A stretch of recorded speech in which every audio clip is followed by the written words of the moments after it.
warahmatullahi wabarakatuh. Innal hamdalillah nahmaduhu wa nasta'inuhu wa nastaghfiruh wa na'udzu billahi min shururi anfusina wa min sayyiati a'malina. Man yahdihillahu fala mudilla lahu wa man yudlil fala hadiya lahu. Asyhadu an la ilaha illallah wahdahu la syarika lahu wa asyhadu anna Muhammadan 'abduhu wa rasuluh. Ya ayyuhalladzina amanu taqullaha haqqa tuqatih wa la tamutunna illa wa antum muslimun. Ya ayyuhan nasu taqu rabbakum alladzi khalaqakum min nafsin wahidah wa khalaqa minha zawjaha wa batha minhuma rijalan katsiran wa nisaa'a wattaqullaha alladzi tasaaluna bihi wal arham innallaha kana 'alaikum raqibah. Ya ayyuhalladzina amanu taqullaha wa qulu qawlan sadida yuslih lakum a'malakum wa yaghfir lakum dhunubakum wa man yuti'illaha wa rasulahu faqad faza fawzan 'azima. Amma ba'd, fa inna asdaqal hadisi kitabullah wa khairal hadi hadi Muhammadin sallallahu alaihi wasallam wa syarrul umuri muhdatsatuha wa kullu muhdatsatin bid'ah wa kullu bid'atin dhalalah wa kullu dhalalatin finnar. Ma'asyiral muslimin hadirin dan hadirat yang semoga dirahmati oleh Allah Subhanahu wa taala. Pertama-tama marilah kita memanjatkan puja dan puji syukur kehadirat Allah Subhanahu wa taala atas segala nikmat yang Allah berikan kepada kita, dan semoga Allah memberikan ilmu yang bermanfaat di majelis kita ini, ilmu yang membawa kepada kebaikan dunia dan akhirat, membawa keberkahan, dan semoga Allah lindungi kita dari segala macam dampak dan bentuk ilmu yang tidak bermanfaat, berupa hati yang tidak bisa khusyuk dalam ibadah, hati atau jiwa yang tidak pernah puas terhadap dunia, dan doa-doa yang tidak diijabah di sisi Allah Subhanahu wa taala. Salawat beriring salam semoga senantiasa tercurahkan kepada qudwah hasanah kita, Nabi kita yang tercinta Muhammad sallallahu alaihi wasallam, beserta kepada keluarga beliau, kepada para sahabatnya dan umatnya senantiasa mengikuti petunjuk beliau hingga hari kiamat kelak. Jamaah sekalian rahimakumullah, kembali melanjutkan dalam pembahasan kitab atau buku yang ditulis oleh Al-Ustaz Yazid bin Abdul Qadir Jawas rahimahullah ta'ala, yaitu Adab dan Akhlak Penuntut Ilmu, dan kita memasuki adab yang ke-16 di halaman 58. Adab yang ke-16 ini adab yang terakhir dari bab yang kedua. Bab yang kedua yaitu adab-adab utama seorang muslim dalam menuntut ilmu syar'i. Adab yang ke-16 beliau sampaikan adalah memilih teman yang baik. Memilih teman yang baik. Hendaknya seorang penuntut ilmu memilih teman yang baik yang dapat membantunya dalam perkara-perkara kebaikan. Seorang teman akan memberikan pengaruh kepada temannya. Rasulullah sallallahu alaihi wasallam bersabda, "Innama mathalul jalisi salihi wal jalisi su'i kahamilil miski wan nafikhil kiri."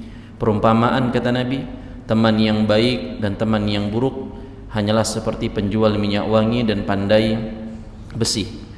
Fahamilul miski imma an yuhdhiyaka wa imma an tabta'a minhu.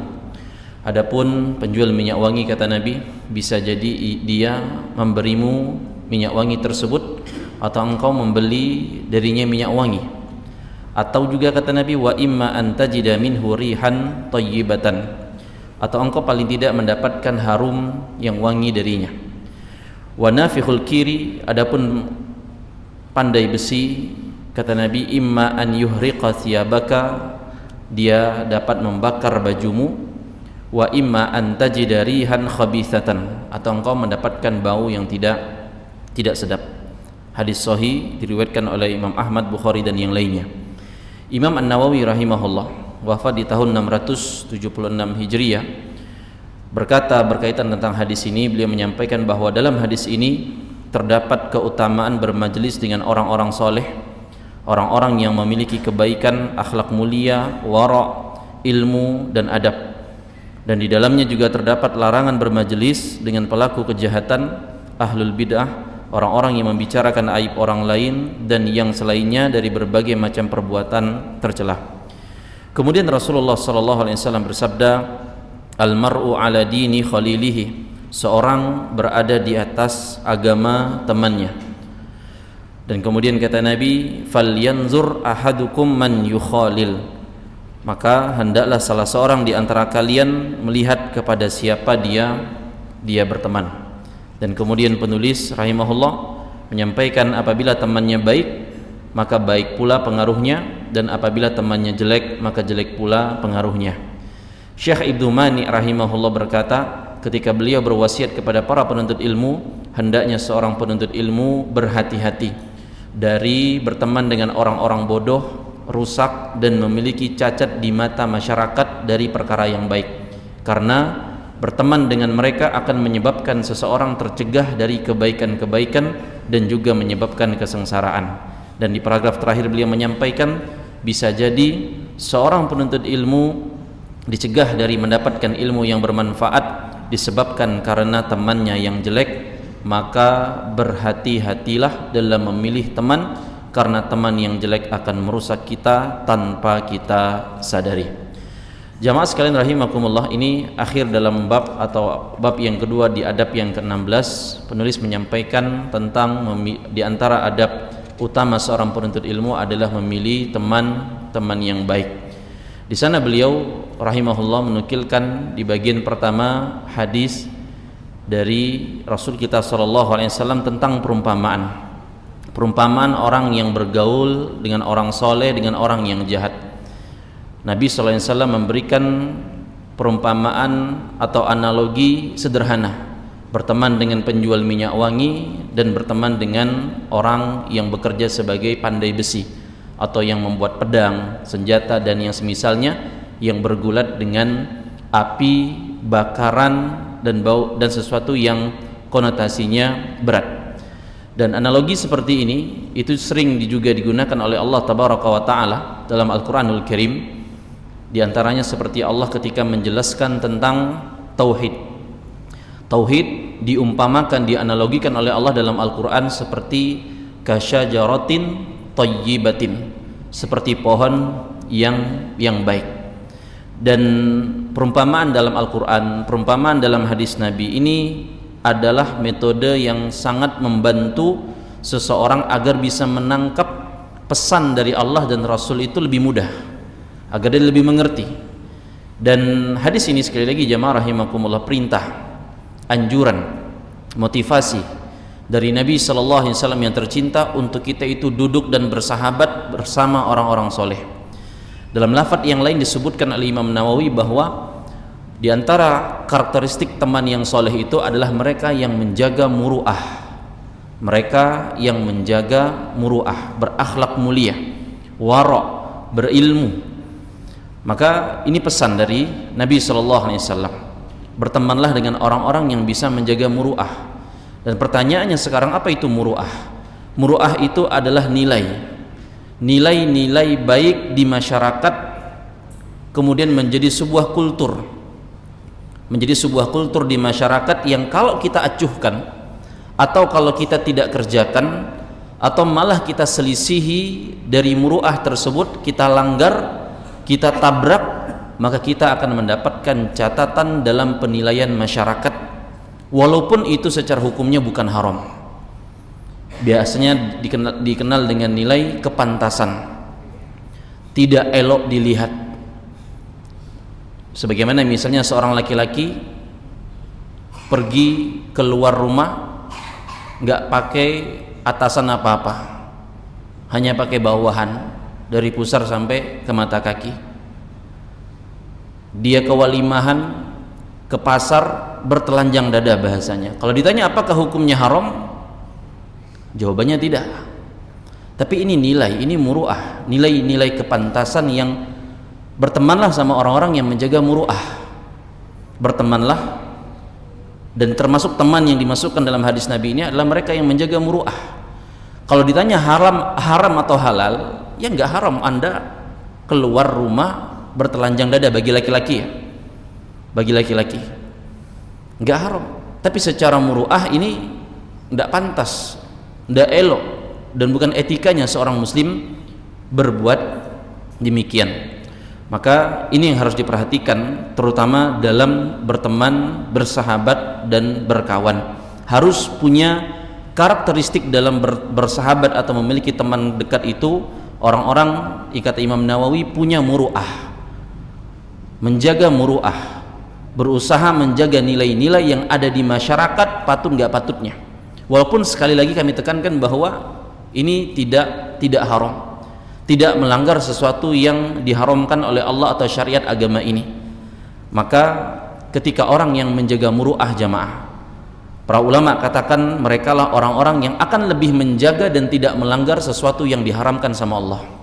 Orang kalau sudah jaga muru'ah, mereka lah orang-orang yang akan senantiasa menjaga dan tidak melanggar perkara-perkara yang diharamkan oleh Allah. Tapi apabila orang sudah tidak bisa jaga muru'ah, ini pintu di antara pintu yang dia akan bermudahan dalam melanggar apa yang Allah haramkan. Maka sekali lagi yang disampaikan oleh Imam Nawawi, cari teman dan bertemanlah orang-orang yang soleh, yang menjaga muru'ah, memiliki kebaikan, berakhlak mulia, warok, berilmu, dan seterusnya, punya adab, punya akhlak, takut terhadap dosa. Ya, maka itu yang disampaikan oleh Imam Nawawi berkaitan dengan siapa teman terbaik atau teman baik untuk kita jadikan orang dekat tersebut. Kemudian di antara makna dari sabda Nabi tersebut, dari perumpamaan yang Nabi sampaikan dalam memilih teman yang baik seperti penjual minyak wangi atau pandai besi. Di sini disebutkan oleh para ulama bahwasanya seperti pernyataan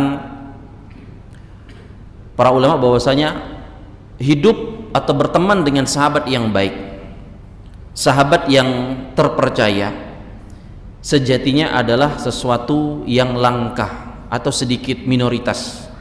Sahabat yang baik, teman yang baik itu langka, nggak banyak. Ya, sahabat yang baik itu sedikit. Maka ketika para ulama sampaikan sahabat yang baik, teman yang baik itu sedikit, langka, nggak banyak, minoritas. Ketika kita mendapatkannya, maka dijagalah dengan erat, dijagalah dengan erat. Dan sebaliknya, orang-orang yang fasik, orang-orang yang suka berbuat dosa, berbuat maksiat itu bertebaran, dan tidak dipungkiri dijadikan sahabat oleh banyaknya manusia dalam pergaulan. Adapun orang-orang yang fasik, orang yang suka berbuat dosa, kemaksiatan, itu banyak. Makanya sahabat yang baik itu langka, kata para ulama. Jagalah jiwamu, dirimu senantiasa dekat dengan sahabat yang baik tersebut, dan jangan terlalu berteman dengan orang-orang yang bisa mempengaruhi dalam engkau itu mengambil jalan hidup atau keputusan dalam hidup, ya, atau orang-orang yang tidak teguh dengan keimanannya, tidak istiqomah dengan jalan hijrahnya, tidak istiqomah di atas tauhid dan sunnah dengan pemahaman salaful ummah. Maka hati-hati dengan teman-teman yang demikian. Ya, jadi ingat, di antara poin penting dari hadis ini disampaikan oleh para ulama bahwasanya sahabat teman yang baik, apalagi sebagaimana disebutkan oleh Imam Nawawi tadi, itu sedikit, nggak banyak, langka. Kalau dapat jaga dengan erat, karena di luar sana banyak teman akrab yang jatuhnya mereka senang dengan kelalaian, kefasikan, dosa dan maksiat. Maka ketika dapat teman yang jujur, yang baik, jaga dengan erat. Kemudian juga di antara penjelasan para ulama dari hadis yang Nabi sampaikan tersebut, dinukilkan oleh penulis di sini, bahwasanya di antara pernyataan Al-Imam Sufyan bin Uyainah rahimahullahu taala, beliau menyatakan bahwa kenapa kita diperintahkan bersahabat dengan orang soleh, kenapa kita diminta untuk membersamai mereka, mencintai mereka, seterusnya. Karena dijelaskan oleh beliau, Al-Imam Sufyan bin Uyainah rahimahullah, dan para ulama yang lain, bahwasanya barang siapa yang mencintai orang soleh, sejatinya dia sedang mencintai Allah subhanahu wa ta'ala. Barang siapa yang mencintai orang soleh, sejatinya dia sedang mencintai Allah. Dia mencintai orang soleh itu bukan karena fisiknya, bukan karena ketampanannya, kecantikan ataupun kedudukan dan hartanya, apalagi popularitasnya. Walaupun orang itu soleh, mungkin orang soleh itu punya popularitas, tapi bagaimana kita membangun rasa cinta kepadanya karena Allah Subhanahu wa taala. Sebagaimana kata Imam Nawawi tadi, dari hadis Nabi ini, teman yang baik itu adalah mereka orang-orang yang soleh, orang-orang yang selalu menjaga adab, akhlak, muru'ah, keilmuan, ketakwaan. Nah, dan ini yang harus dicamkan oleh setiap para penuntut ilmu, bahwa mencintai orang soleh bagian dari mencintai Allah Subhanahu wa taala. Dan kita mencintai mereka bukan karena fisik, bukan karena popularitas, karena status, tapi karena kesolehan, karena muru'ah, karena akhlak, adab, waroknya, ilmu amalnya. Itu yang seharusnya dijadikan prioritas dalam seorang memilih teman yang baik.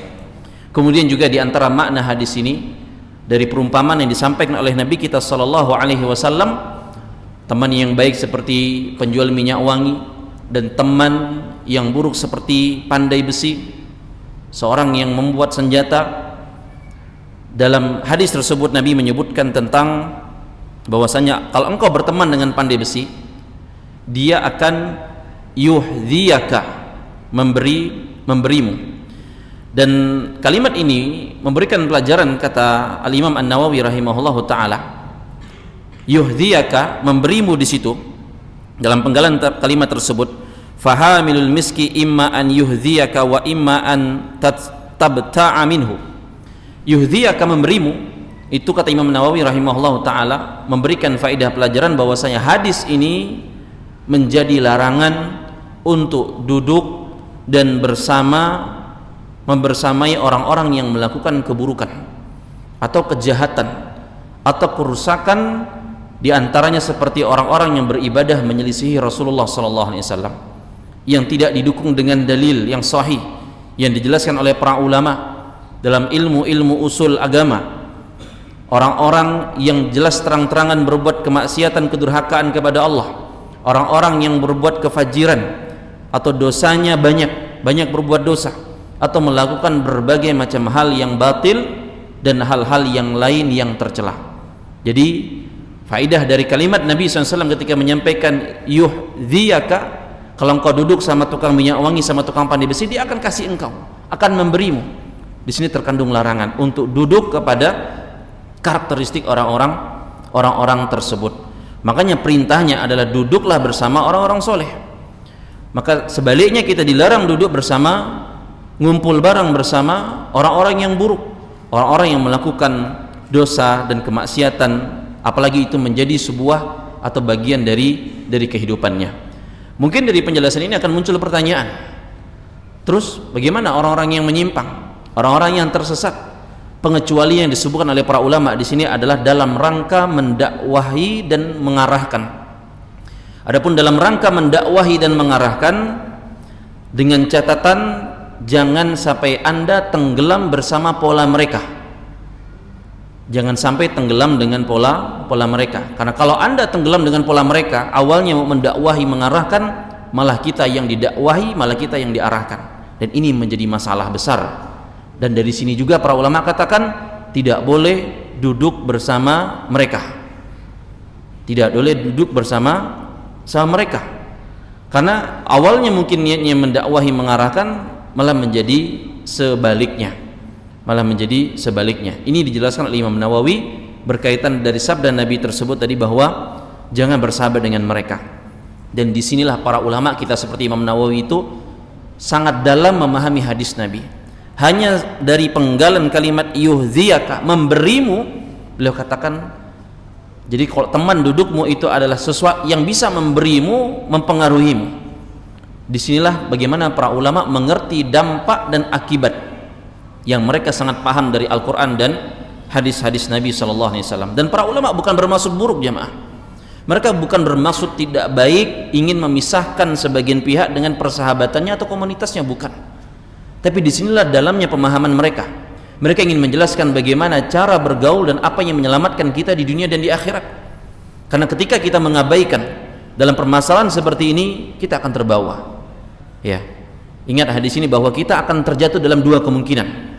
Ya, bajumu akan terbakar, atau engkau akan mendapatkan bau yang tidak sedap dari teman yang buruk tersebut. Maka sekali lagi ini perlu kita camkan, ya. Karena banyak sebagian kaum muslimin awalnya mengklaim saya bisa jaga diri Ustaz, saya bisa jaga diri katanya. Tahu dari mana dia bisa menjaga dirinya dari yang buruk tersebut, yang akhirnya terbawa dan tenggelam, yang bukannya mewarnai malah dia diwarnai sama yang yang buruk tersebut, dan akhirnya jadilah dia yang lebih semangat dalam bermaksiat dibandingkan dari orang yang mengajaknya di awal tersebut atau niat awalnya tersebut. Maka ketahuilah jamaah, kita ini lemah, diri kita ini lemah, jiwa kita ini lemah, dan para ulama membentengi kita untuk pilihlah teman yang baik, pilihlah teman yang soleh, yang bertakwa kepada Allah Subhanahu wa ta'ala. Dan para ulama juga mengatakan orang yang berakal sehat itu tidak mau bersahabat dengan orang-orang yang melakukan keburukan dan kerusakan. Orang-orang yang berakal sehat itu tidak mau bersahabat dengan orang-orang yang melakukan keburukan dan kerusakan. Ingat, berinteraksi itu bertingkat-tingkat jemaah, macam-macam. Dan yang ditekankan oleh para ulama di sini adalah tahapan bersahabat. Kalau di dalam interaksi, jadi bedakan antara bersahabat, teman dekat dengan interaksi. Kalau dalam interaksi, Nabi SAW di masa beliau juga berinteraksi dengan tokoh munafik, Abdullah bin Ubay bin Salul, gembong munafik. Berinteraksi Nabi kita SAW, berkomunikasi dengan Abdullah bin Ubay bin Salul tersebut. Tapi pertanyaannya, apakah Nabi SAW menjadikan Abdullah bin Ubay bin Salul sebagai sahabat? Jawabannya tidak. Nabi nggak jadikan itu sahabat. Nah, maka di sini berarti bukan menjadi larangan bahwa kita berinteraksi, kita berkomunikasi jika ada kebutuhan terutama. Ya, tapi larangan di sini menjadikan sahabat, duduk bersama dengan mereka tersebut selalu. Ini dikatakan oleh para ulama, oleh Imam An-Nawawi dan ulama yang lainnya, ya, agar tidak salah paham dalam memahami arahan para ulama tersebut. Kemudian di antara juga makna yang disebutkan oleh para ulama dalam hadis perumpamaan penjual minyak wangi dengan pandai besi ini dalam memilih teman, dijelaskan keterangan dari sahabat Abu Darda radhiyallahu taala anhu. Beliau pernah menyampaikan berkaitan masalah memilih teman. Sahabat Abu Darda radhiyallahu anhu mengatakan, sahabat yang soleh itu lebih baik daripada kesendirian. Sahabat yang soleh itu lebih baik daripada kita itu sendiri, gak punya teman, gitu. Dan kesendirian itu, kata Abu Darda radhiyallahu anhu, lebih baik daripada punya sahabat yang buruk. Paham ya? Punya sahabat yang soleh lebih baik daripada kita sendirian. Maka carilah teman yang soleh, gitu loh. Kalau temannya banyaknya buruk, lebih baik kita sendiri, gitu loh, kata Abu Darda. Kalau teman kita banyak yang buruk, lebih baik kita sendiri, ya. Dan orang yang mengisi atau membicarakan yang baik itu lebih baik daripada orang yang diam, dan diam itu lebih baik daripada berbicara yang buruk atau mengisi hal yang buruk, kata sahabat Abu Darda radhiyallahu taala anhu.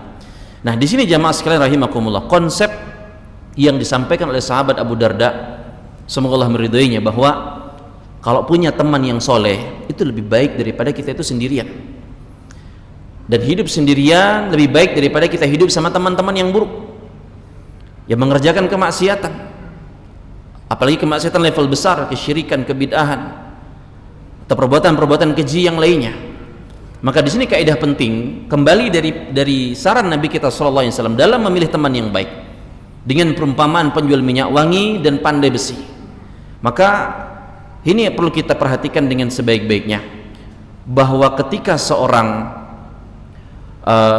berteman, memilih teman yang baik, dan para ulama sebagian menyatakan bahwasanya kalau kita berteman dengan ahli ilmu, para ulama, orang yang berilmu itu, kalau kita berteman dengan mereka yang mengamalkan ilmunya, yang bertakwa dengan sesungguhnya, orang yang berilmu itu, kata para ulama, mereka akan bicara dengan ilmu. Jadi kalau mereka bicara dengan ilmu, dan ketika mereka diam, maka mereka diam dengan perhitungan, dan kebijaksanaan. Mereka diam bukan karena mereka malas, bukan karena mereka takut atau pengecut, namun mereka penuh dengan perhitungan. Dan itu menjadi bahan pelajaran dan hikmah yang sangat mahal, dan sangat sayang kalau orang tidak berteman dengan para alim ulama, para orang-orang yang soleh yang mengamalkan ilmunya tersebut. Maka dari pernyataan sahabat Abu Darda tadi radhiyallahu anhu, bahwa bersama sahabat yang soleh itu lebih baik daripada sendirian. Ini ketika seorang itu bersendirian, tidak tidak ada temannya, tidak ada orang terdekatnya, sahabatnya. Sebagaimana dalam hadis riwayat Imam Abu Dawud, diriwayatkan juga dari sahabat Abu Darda, Nabi SAW pernah bersabda, "Ma min salasatin fi qaryatin wala badwin la tuqamu fihinna salatu illa qad istahwadha alaihim syaitan." Tidaklah 3 orang di suatu desa atau lembah tidak didirikan salat berjamaah di lingkungan mereka, melainkan syaitan akan menguasai mereka. Maka daripada itu kata Nabi, fa'alaika bil jamaah, tetaplah kalian untuk berjamaah. Fa innama ya'kulu dhi'bu al-qasiyah, karena sesungguhnya Nabi kasih analogi lagi, perumpamaan, serigala itu akan menerkam kambing yang bersendirian, jauh dari kawanannya atau teman-temannya. Dan makna dari penggalan hadis ini ketika Nabi mengatakan fa innama ya'kulu dhi'bul qasiyah, sesungguhnya serigala akan memakan kambing yang bersendirian. Serigala di sini adalah perumpamaan dari syaitan. Domba yang menyendiri ini adalah manusia yang tidak dengan orang-orang terdekatnya, sahabat-sahabatnya yang soleh terutama. Nah, maka dari hadis ini kata para ulama juga menunjukkan bahwa kita tuh harus bersama orang-orang yang soleh, hidup bersama mereka, bangun lingkungan dengan mereka. Dan ini menjadi kaidah, jangan bersendirian, terutama hidup di zaman fitnah yang sangat besar seperti ini, syubhat dan syahwat, kemungkaran di mana-mana. Jangan bersendirian, bahaya, karena Anda akan mudah diganggu oleh syaitan, serigala tersebut.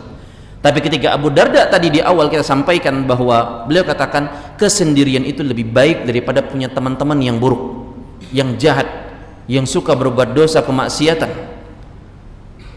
Artinya lebih baik hidup sendirian daripada bergabung dengan lingkungan yang rusak atau yang buruk. Dan inilah yang dahulu dilakukan oleh Nabi kita sallallahu alaihi wasallam ketika menyendiri di Gua Hira, karena lingkungannya sangat buruk sekali di Mekah pada waktu itu.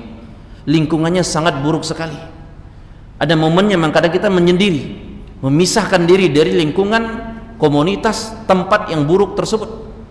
Tapi nggak selalu Nabi itu sendiri terus-terusan, hingga beliau membentuk komunitas, lingkungan yang menjadi sebaik-baiknya peradaban dan sebaik-baiknya umat. Nah, itu yang dimasukkan oleh sahabat Abu Darda berkaitan bahwasanya dalam prinsip memilih teman yang baik, sahabat yang soleh, dan insya Allah masih banyak teman-teman kita yang soleh, orang-orang sekitar kita yang soleh, daripada kita sendirian. Bahaya kita diterkam syaitan, diterkam serigala.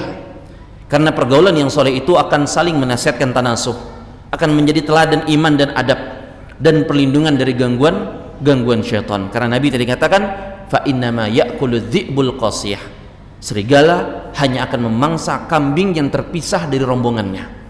Maka tetaplah bersama teman-teman kita, kawan-kawan kita yang soleh-solehah.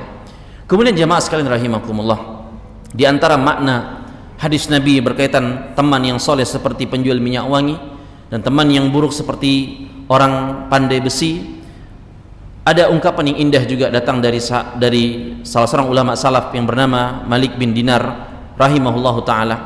Beliau menyampaikan bahwa engkau memindahkan bebatuan bersama orang soleh, ngangkat batu, gotong royong, kerjasama dengan orang soleh lebih baik daripada engkau makan makanan yang nyaman, makan makanan yang manis, makan makanan minuman yang enak, tapi bersama dengan orang-orang yang fasik atau fajir, orang-orang yang suka berbuat dosa, kemaksiatan dan durhaka kepada Allah Subhanahu wa taala.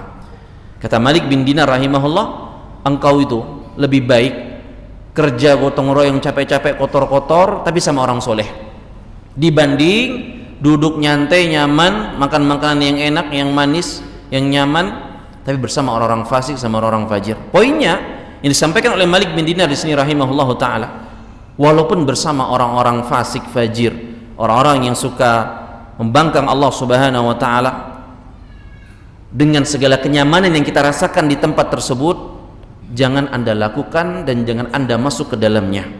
Karena lebih baik bagi Anda bersama sahabat-sahabat atau teman-teman yang soleh, walaupun dalam kesederhanaan, walaupun dalam bahasa simpelnya ya makan walaupun gak di restoran tapi di lamongan pinggir jalan, tapi bersama orang-orang yang soleh, daripada makan di restoran yang mewah tapi sama orang-orang yang rupanya membangkang durhaka kepada Allah Subhanahu wa taala. Maka dari sini ini menjadi poin penting, menjadi tolak ukur ketika Anda bersama, siapa bersama Anda? Siapa bersama Anda? Sebelum bicara, kalau kita sama dia fasilitasnya nyaman, kalau kita sama dia pasti nikmat, pasti nyaman. Karena kalau kita diberikan kenyamanan dan kenikmatan, makanan atau fasilitas, tapi rupanya sama orang-orang yang suka membangkang kepada Allah, maka Allah akan cabut keberkahan, dan Allah akan berikan dampak besar terhadap jiwa kita dan hati kita. Dan ini yang dikhawatirkan oleh para ulama, dan memerintahkan kita untuk memilih teman-teman yang baik. Maka sekali lagi, dan ini dikuatkan dalam firman Allah dalam surah Al-Kahfi ayat ke-28 ketika Allah memerintahkan wasbir nafsaka ma'al ladzina yad'una rabbahum, sabar kalian membersamai orang-orang yang senantiasa berzikir terhadap Rabbnya di pagi dan di petang hari, mengharapkan keridhaan Rabbnya. Dan jangan sampai matamu terpalingkan, kata Allah, dari mereka karena mengharapkan perhiasan-perhiasan dunia. Dan janganlah engkau mengikuti orang-orang wala tuti' man aghfalna qalbahu an dzikrina, orang yang hatinya kami lalaikan, kata Allah. Lalai dari apa? Dari diajak untuk mengingat Allah Subhanahu wa taala. Kalau diajak urusan dunia paling semangat, paling cepat. Tapi kalau diajak untuk mengingat Allah Subhanahu wa taala sekejap saja, sebentar, pada maghrib sampai isya doang. Tapi berat, lalai. Dan mereka wattaba'a hawahu wa kana amruhu furuta, suka menuruti hawa nafsunya dan keadaannya akan berantakan, kata Allah Subhanahu wa taala. Maka ini yang perlu kita camkan, bahwa lingkungan yang baik itu akan menentukan keberkahan juga, walaupun sederhana, walaupun biasa-biasa saja. Tapi ketika berkah itu turun, akan banyak memberikan dampak yang sangat luar biasa. Kemudian di antara poin penting dari hadis Nabi ketika Nabi sampaikan tentang memilih teman yang soleh dan teman yang buruk, seperti penjual minyak wangi dan pandai besi. Di sana Nabi kita sallallahu alaihi wasallam menyampaikan pesan yang sebagaimana dijelaskan oleh Al-Imam Abu Hatim rahimahullahu taala, bahwa orang-orang yang berakal menjaga kehormatannya dengan bersahabat bersama orang-orang yang bertakwa. Orang-orang yang berakal menjaga kehormatannya dengan bersahabat bersama orang-orang yang bertakwa. Maka kalau kita tahu susah untuk ikhlas, jemaah, ingin terbiasa ikhlas, dekati orang-orang yang kita tahu bagaimana mereka ikhlas. Dan penulis buku ini rahimahullahu ta'ala telah banyak memberikan tauladan dan contoh dalam keikhlasan, dalam menyembunyikan amal. Yang terbongkar amalnya ketika beliau rahimahullah sudah wafat. Teladani, contoh, ikuti arahan, petunjuk, nasihat-nasihat yang masih tersebar dari beliau rahimahullah. Ingin terbiasa kita, pengen khusyuk dalam ibadah, pengen serius dengan ibadah, bersahabat, dekati orang-orang yang kita tahu dia ibadahnya luar biasa, khusyuknya luar biasa. Tapi kalau kita terbiasa bergaul dengan orang-orang yang fasik, orang-orang yang fajir, gak lain dan gak bukan, dampaknya apa? Akan buat hati kita mati rasa. Hati kita mati rasa terhadap apa? Hati kita mati rasa terhadap kemaksiatan, yang ketika maksiat itu hilang rasa dan hilang sensitivitas terhadap keburukan kemaksiatan tersebut. Gak ada lagi yang namanya alergi dengan kemaksiatan, gak ada lagi rasanya terancam dari dosa, dan akhirnya merasa biasa-biasa saja dengan kemungkaran tersebut. Dan ini sangat berbahaya, jemaah. Ini sangat berbahaya, karena setelah itu mereka akan terjatuh dalam kemaksiatan-kemaksiatan tersebut. Kemudian ma'asyiral muslimin rahimani wa rahimakumullah, dan di antara makna dalam hadis Nabi tersebut yang luar biasa dalam memilih teman, di sana dijelaskan oleh Al-Imam Al-Qurtubi rahimahullahu taala bahwa penjual minyak wangi itu sama dengan orang yang jika dia bicara bertambahlah ilmu. Ketika dia bersikap, sikapnya menambah adabmu, dan ketika dia memandang, pandangannya menambah rasa takutmu kepada Allah Subhanahu wa taala. Itu teman yang baik. Teman yang baik diibaratkan Nabi penjual minyak wangi. Imam Qurtubi jelaskan, penjual minyak wangi sini di siapa? Merek parfum apa gitu loh. Bukan merek A, merek B, bukan. Tapi kata Imam Qurtubi rahimahullahu taala, penjual minyak wangi itu adalah yang kalau dia bicara, kau bicara sama teman yang baik ini, yang soleh ini, ilmu bertambah. Ilmu bertambah. Kalau dia bersikap, akan menambah adabmu, akhlakmu, dan kalau dia memandang, membuat rasa takutmu kepada Allah bertambah. Ini teman yang baik, ini teman yang soleh, ya. Dan ini menjadi patokan kita dalam memilih sahabat, dalam memilih guru demikian pula siapa yang kita ambil ilmunya dan seterusnya, yang seharusnya kita camkan dan kita perhatikan dengan sebaik-baiknya.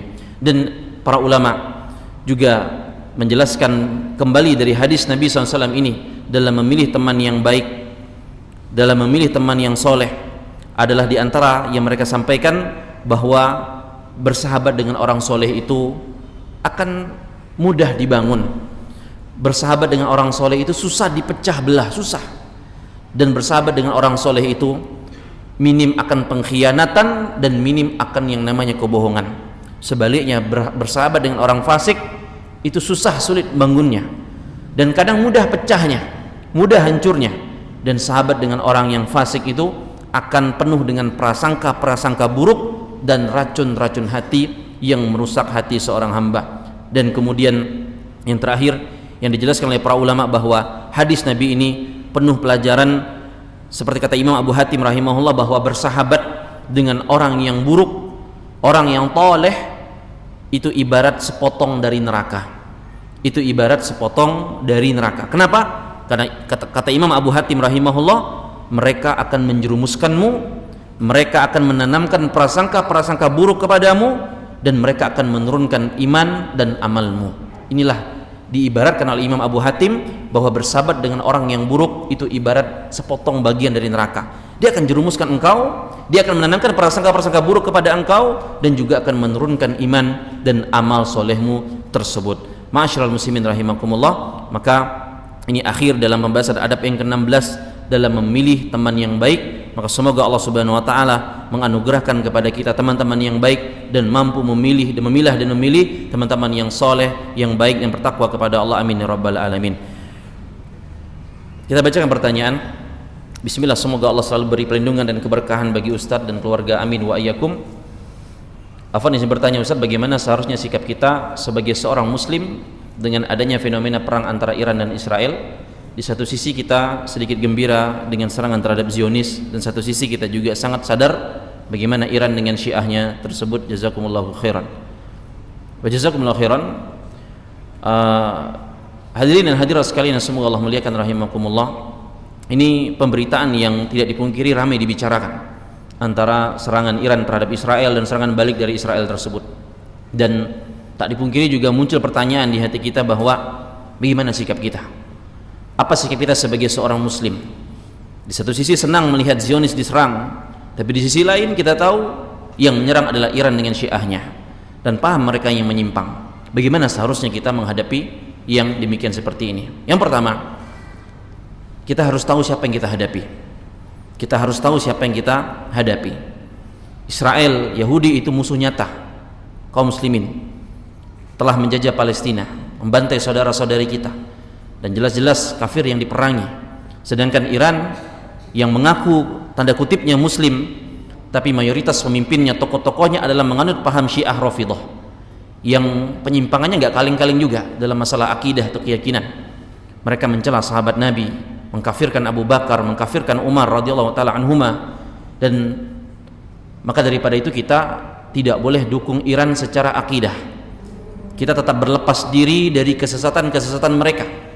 Tapi di saat yang sama, ketika dua musuh Islam ini saling hantam, maka sebuah petuah dari Syekhul Islam Ibnu Taimiyah rahimahullahu taala, bahwasanya kita boleh bergembira melihat kezaliman dihantam balik oleh kezaliman yang lainnya.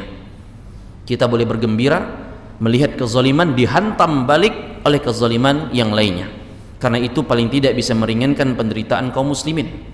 Jadi kalau dalam kondisi seperti ini Iran menyerang Israel, dan itu mungkin Zionis kacau balau, ya kita boleh senang dalam rangka bukan karena kita dukung Syiah, tapi karena Allah Subhanahu wa taala sedang menghinakan antara satu dan lain dari musuh Islam tersebut.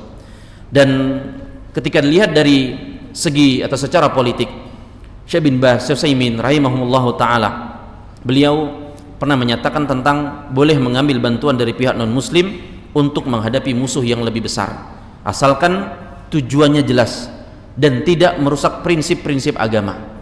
Sebagaimana ketika Iran atau pihak manapun yang menekan Zionis, selama itu meringankan beban umat Islam, kita apresiasi tindakannya, tapi kita tidak akan pernah loyal dengan ideologinya. Dan hati kita, sikap kita, doa kita tetap tegak lurus, jangan fanatik kepada siapapun, siapa-siapa, cintai kebenaran al-haq, bencilah kezaliman dari siapapun. Semoga Allah hancurkan Yahudi dan dedengkot-dedengkotnya, dan Allah kuatkan, berikan ketabahan bagi kaum muslimin, dan bagi orang-orang Syiah yang awam semoga Allah berikan hidayah agar mereka kembali kepada Islam yang lurus. Dan penting, kita jangan jadi komentator yang nyinyir. Kita nggak bisa angkat senjata, kita nggak bisa ngapa-ngapain, dan jangan angkat jari, angkat status yang isinya menyindir. Kalau nggak bisa bantu saudara kita di Palestina, minimal jangan pernah putus doa, dan jangan pernah mencaci dan memaki, apalagi sampai mencela para mujahidin, para pejuang yang berjuang di sana melawan Yahudi, Zionis. Dan ini ibarat seperti sifat orang-orang munafik di zaman Rasul sallallahu alaihi wasallam. Maka sekali lagi, dukung semua upaya apa yang bisa melemahkan musuh-musuh Islam, tanpa kita mendukung kesesatan-kesesatan di antara mereka. Benci Zionis, benci Syiah, keharusan, harus. Tapi ingat, kita tetap harus adil, kita tetap harus objektif, kita tetap harus bijaksana. Dan inilah manhaj yang kita pegang, bahwasanya manhaj salaf bukan asal-asalan dalam membenci, tapi bagaimana mereka membangun benci itu karena Allah, dan cinta pun karena Allah Subhanahu wa taala. Semoga Allah Subhanahu wa taala senantiasa menolong umat ini, kaum muslimin dimanapun mereka berada, dan meringankan beban-beban mereka. Dan semoga Allah mengampuni kita atas kelemahan-kelemahan kita dan kelainan-kelainan kita. Ini bisa disampaikan, kurang lebihnya mohon maaf. Kita cukupkan. Subhanakallahumma bihamdika, asyhadu an la ilaha illa anta, astaghfiruka wa atubu ilaik. Wassalamualaikum warahmatullahi wabarakatuh.